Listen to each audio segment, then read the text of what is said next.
Şu andaki Cumhurbaşkanı da yine bir Güney Azerbaycan Türk'ü. Meğerse daha o ki bunların hepsi İsrail ajanı. Netanyahu'nun açıklaması, ama Netanyahu'nun açıklamasında çok dikkat çekici. Sürahiden su koyuyor ve su içiyor. Olay çok büyük. Neden burası boşaltılıyor derseniz, işte buralar Türkiye'ye yakın bölgeler.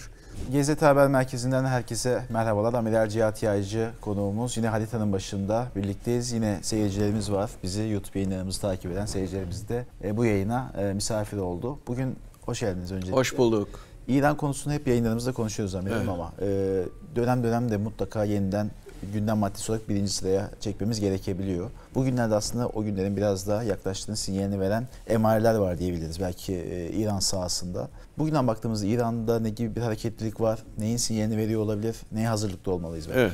Şimdi bir kere İran neden önemli derseniz, İran bir kere tarih olarak çok önemli ve bizim için neden önemli derseniz, jeopolitik olarak çok önemli, ekonomik olarak çok önemli, dünya açısından, ama bizim için en önemli kısmı orada yaşayan 40 milyona yakın Türk ve tarihi birlikteliğimiz var ve İran aslında çok uzun yüzyıllar Türk devleti olmuş. O yüzden bir Türk devleti geçmişine sahip bir komşu ülkeden bahsediyoruz. 40 milyon İran Türk'ü var. Hangi bölgelerde daha yoğun? Şimdi bakın, şurası koyudan açığa doğru gidiyor. En fazla Doğu Azerbaycan, Güney Azerbaycan kıyıları, ya Hazar Denizi kıyıları Türkiye'ye komşu yerler ve yine aynı şekilde Tahran bölgesi de dahil olmak üzere şu bölge İran'ın hemen hemen tümüne, sadece doğu kısmında Türk yok ama batı kısımları, bunların hepsinde Türk dolu. Ve yaklaşık İran nüfusunun %42'si Türk. Şimdi Türkleri de farklı farklı, hep parçada bölgeler ya. Azerbaycan Türk'ü, Türkmenler, Kaşkay Türkleri falan diye ayırıyorlar. Bunların hepsinin toplam nüfusu yaklaşık 39 milyon olduğu söyleniyor. Ki bu yabancı kaynaklarda da sıklıkla teyit ediliyor. Şimdi bu bizim için çok önemli bir husustur. İran, onu da söyleyelim, dünyanın ikinci petrol rezervine sahip. Diğeri hangisidir zenginlik olarak derseniz, doğalgaz. Onda da dünyanın ikinci doğalgaz rezervine sahip.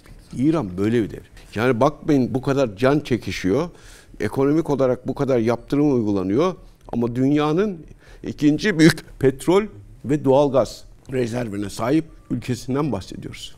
Kömür, çinko, sülfür, uranyum, altın, demir dünyanın 9. yanlış hatırlamıyorsam ve çinkoda dünyanın ikinci, böyle bir devletinden bahsediyoruz. Bakır'da yine dünyanın ikinci, yanlış hatırlamıyorsam dünyanın ikinci. Yani dünyanın ilk 5'inde 10'unda yeraltı zenginlikleri konusunda olan bir devletten bahsediyoruz. Peki bugünden baktığımızda bunlar ne kadar faydalanıyor? Petrolünü ihraç edemiyor, çeşitli yollarla ihraç etmeye çalışıyor. Doğalgazı ihraç edemediği için, ya dünyanın ikinci büyük doğalgaz rezervine sahip ama doğalgazı ihraç edemediği için doğalgazı iç tüketimde kullanıyor. Şimdi bununla birlikte İran'da, şimdi etnik gruplar olarak bakacak olursak, bir Farsiler diyorlar. Ne kadar doğru bilemem. 2 hemen ardından Türkler. Yani 92 milyon civarında nüfusu var aslında İran'ın. Bunun 39 milyonu Türk. Ondan sonra diğerleri işte bir sürü diğer kesimler var. Ama bunlar ihmal edilebilir düzeyde. Şimdi bölücüler burada bambaşka şeyler söylüyorlar. Hiç alakası yok. Yerleştirilmiş olanlar falan var. Yani ezici çoğunluk Farsiler ve Türkler. Şimdi biliyorsunuz şu andaki Cumhurbaşkanı da yine bir Güney Azerbaycan Türk'ü. %54 oy aldı en son seçimlerde. Şimdi bu arada İran teknoloji olarak da aslında büyük bir ambargo ile karşı karşıya, fakat nükleer reaktörlerle elektrik üretimi yapmaya çalışıyor. Fakat bu nükleer santrallerde aslında nükleer silah üretildiği sözleri var. Şimdi nükleer silah üretildiği sözleri ve iddiaları İran'a bir saldırı gerekçesi olarak kullanılıyor. Kim tarafından kullanılıyor? İsrail ve ABD tarafından kullanılıyor. Şimdi ABD de bunun içerisinde. Fakat kimse, ya bu iddia Irak içinde yapılmıştı ve müdahale edildi. Suriye içinde yapıldı, müdahale edildi. Libya içinde yapıldı, müdahale edildi. Yani bir paket yani bu iddialar. Kitle imha silahı üretiyorlar, yok bilmem biyolojik silah üretiyorlar, yok nükleer silah üretiyorlar, yok bilmem ne üretiyorlar diye hep buralara müdahale için kullanılmış gerekçeler bunlar. Şimdi sıra geldi İran'a. Peki İran'da bu olur mu derseniz, İsrail diyor ki İran'ın nükleer silah üretmesi İsrail'in güvenliği için kabul edilemez. Be kardeşim, senin bir sürü nükleer silahın var.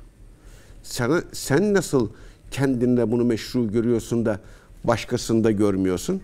Ben herkese atarım. Herkes benim baskım altına girer. Hegemonyam altına girer. Dilediğimi yapar. Ama kimse bana tehdit oluşturamaz. Ben tehdit oluştururum. Ben başkayım. İşte bu çifte standart. Ki İran bu arada sürekli olarak Atom Enerjisi Kurumu'na, çok enteresan işler var, Atom Enerjisi Kurumu'na ya gelin açın bakın, gelin gezin bilmem ne yapın diye her tarafa samimiyetle açtı. Ama sonradan öyle iddialar ortaya çıktı ki Atom Enerjisi heyeti var ya, geliyor buraya, Birleşmiş Milletler'in Uluslararası Atom Enerjisi Kurumu. İşte reaktörler işte. Bakın şurada da reaktörler var. İşte Fordov'da, Arak'ta, İsfahan'da, Natans'ta, bu şehirde. Şuralar. Şimdi burada bu nükleer tesislerde geliyor Atom Enerjisi Kurumu heyeti inceliyor. Meğerse iddia o ki bunların hepsi İsrail ajanı. Nerede, ne var, kaç metre derinlikte, ne yapıyorlar, neresinde var, hepsini koordinatıyla birlikte, her şeyle birlikte İsrail'e veriyorlar diyorlar. Bu bombalamalar var ya, hani bundan 2-3 ay önce yapılan bombalamalar, nereden bu koordinatlar alındı tam o nokta? Diyorlar ki aslında Atom Enerjisi Kurumu'nun içerisinde İsrail casusları var. İsrail bu bilgileri işte bu denetlemelerden alıyor. Amerika Birleşik Devletleri alıyor, İsrail'e veriyor diyorlar. Mümkün mü? Bence çok mümkün. Çok mümkün. İhtimal dahilinde mi? İhtimal dahilinde değil. Bence kesine yakın. Kesine yakın. Ki tarafsız olması gereken ve öyle bilinen bir kurum. Evet. Ki yani hikaye. İsrail'i denetlemiyor. Bakın uranyum tesisleri var. Gördüğünüz gibi. Araştırma merkezleri var.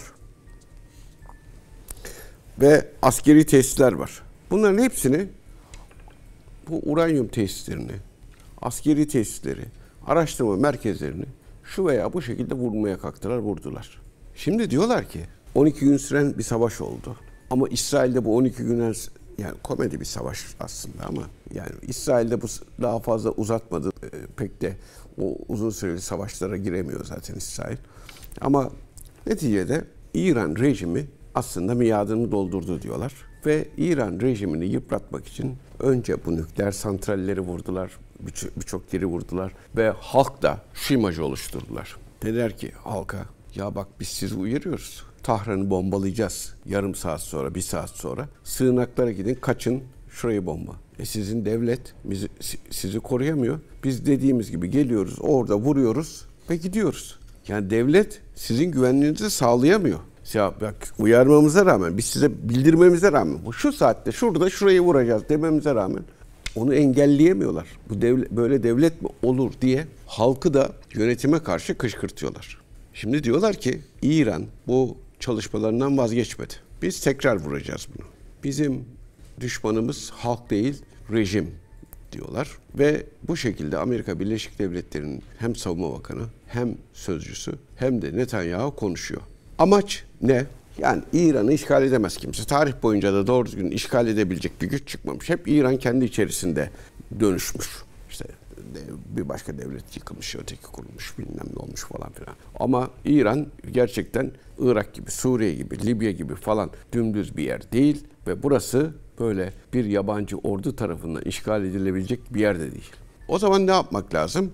her zamanki gibi İran'ın da tarihsel iş dinamiklerini göz önüne alınca İran halkını ayaklandırmak lazım. İran'da rejimi değişti. Zaten İran rejimi gerçekten miadını tamamlamış gözüküyor. İran'da şu anda hani o büyük Siyonistan projesi var ya, büyük İsrail projesi. Sözde işte teröristten denilen şey, bizde de bölücülerin olduğu istedikleri şey. Bir parçası da İran'da. İran'da da PEJAK var ya, PKK'nın İran kolu. Yani İran'ı biraz parçalamak, didiklemek ve Siyonistan'ı kurmak. O teröristanı kurmak. Adına da Büyük Kürdistan demek ama aslında Siyonistan. O Siyonistan'ı kurmak için İran rejiminin devrilmesi ve o bölgenin aslında İran'dan ayrılması isteniyor. Böylece daha önce anlattığımız gibi Pax Israeleka, yani İsrail barış kuşağı, İsrail'e dost bir kuşak oluşturması isteniyor. Şimdi peki bombaladın, olmadı. Yaptırım uyguladın, olmadı. Kuvvet komutanlarını, Genelkurmay Başkanı'nı, yeni atanan Genelkurmay Başkanı'nı öldürdün, olmadı. O zaman ne yapmak lazım? İçeriden bir şeyler yapmak lazım. Bu esnada en önemli sorunlardan bir tanesi, onu da söyleyelim, su. Su sorunu. İran'daki su sorunu, su krizine dönüştü artık aslında. Su krizine dönüştü tabii. Şimdi İran'da sadece Tahran için konuşuyoruz. 3 tane baraj var. 3 barajın doluluk oranı %10, %6, %6. Yani ortalaması bunun %7. %7 su kalmış. Ve muazzam bir su kıtlığı var. Su içemiyorlar. Ve İran su kalitesi bakımından dünyada 60.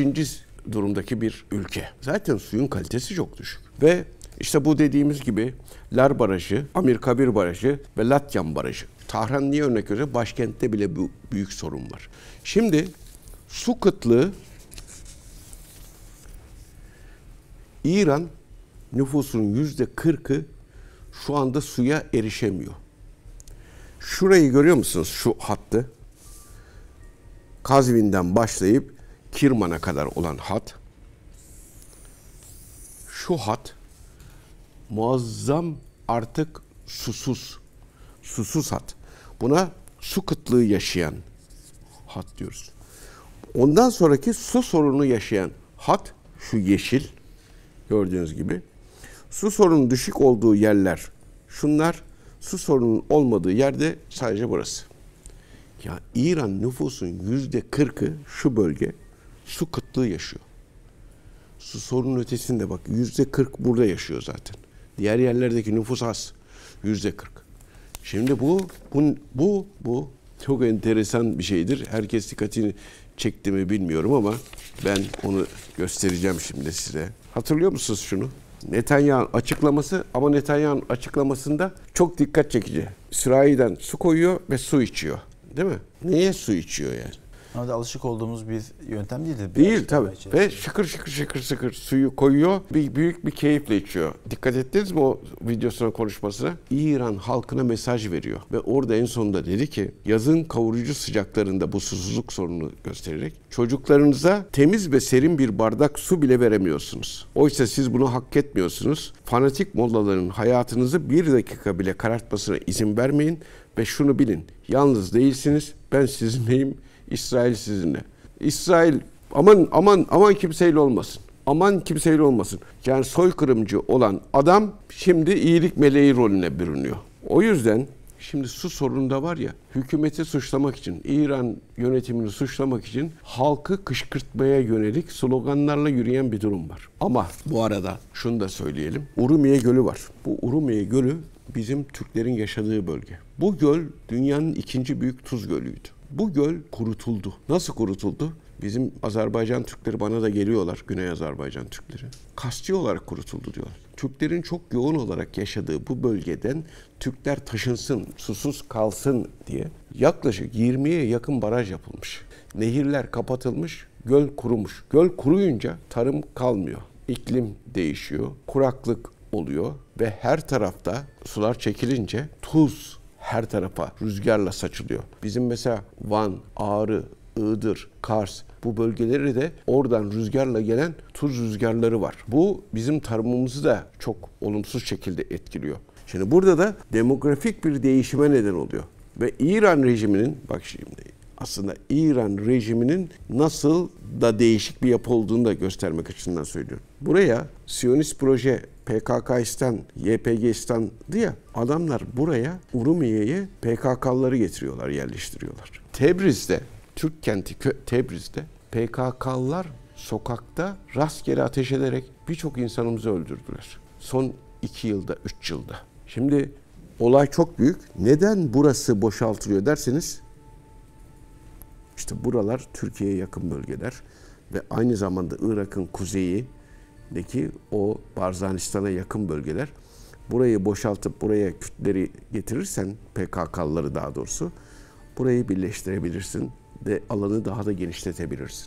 Bölgedeki Türk nüfusu için nasıl bir risk barındırıyor bu? Türk nüfusu buradan çekilince aşağılarda aslında dağılmaya gidiyorlar ya da başka yerlere gitmek zorunda kalıyorlar. Başka ülkelere gitmek zorunda kalıyorlar. Ama burası boşaltılmış oluyor. Yani şuraya bakar mısınız? Türkiye'nin etrafı Türklerden arındırılmış oluyor aslında. Projeyi görüyor musunuz? Türkiye'nin etrafı Türklerden arındırılmış oluyor. Buraya gene taşıma suyla böyle o PKK'lı Kürtler getiriliyor. Ya demografik bir gerçekten senaryo var. Bir proje var. O proje uygulanmaya çalışılıyor. O yüzden bu bölgede Türklerin kalması son derece önemlidir. 39 milyon Türk organize olmaması için ellerinden geleni yapıyorlar. Orada yaşayan 1,5-2 milyon şu veya bu etnik gruptan olanları çok daha güçlü göstermeye çalışıyorlar. Suriye'de olduğu gibi. Yani 5,5 milyon Türkmen var. Örgütlenmemeleri için ellerinden geleni herkes yapıyor. Ama onların 1/5 nüfusta olanlar örgütlenip Suriye'de söz sahibi oluyorlar.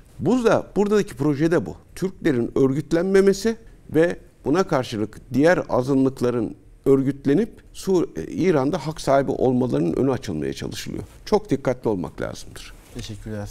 Ben teşekkür ederim.